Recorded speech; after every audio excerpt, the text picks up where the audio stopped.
Qu'est-ce qu'un bâtiment étanche à l'air, selon vous? Un bâtiment confiné sans ventilation.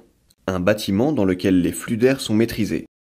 Un bâtiment thermiquement performant et confortable. Un bâtiment qui ne craint pas les courants d'air. Un bâtiment étanche à l'air est un bâtiment dans lequel les flux d'air sont maîtrisés. Cela le rend thermiquement performant et confortable. Mais encore, on enchaîne avec un petit quiz. Est-ce que ces affirmations vous semblent justes? Un bâtiment étanche à l'air empêche de bien respirer. C'est vrai et faux. Un bâtiment étanche à l'air doit obligatoirement être équipé d'un système de ventilation pour assurer un renouvellement d'air suffisant pour la santé des occupants et éviter tout risque de dégradation du bâtiment. En effet, on ne peut pas compter sur les défauts de l'enveloppe du bâti et les fuites d'air qu'il génère pour ventiler correctement le bâtiment. Un bâtiment étanche à l'air provoque des problèmes de moisissure. C'est faux. Un bâtiment étanche à l'air, s'il est correctement conçu, n'entraîne aucun problème de moisissure.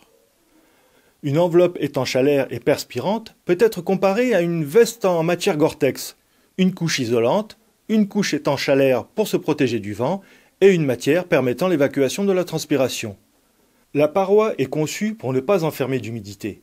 Pour cela, une membrane d'étanchéité à l'air fait également office de pare-vapeur ou frein-vapeur, limitant fortement le transfert de vapeur d'eau à travers l'isolant.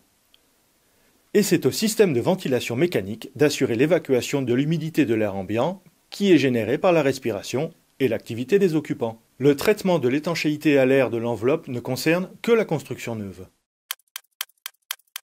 C'est faux.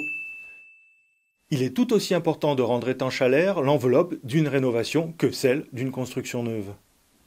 Certes, il n'existe aucune réglementation en la matière pour un projet de rénovation, mais sachez cependant que les flux d'air non maîtrisés peuvent réduire fortement la performance de l'isolation et provoquer une dégradation du bâti ancien. Voyons cela plus en détail.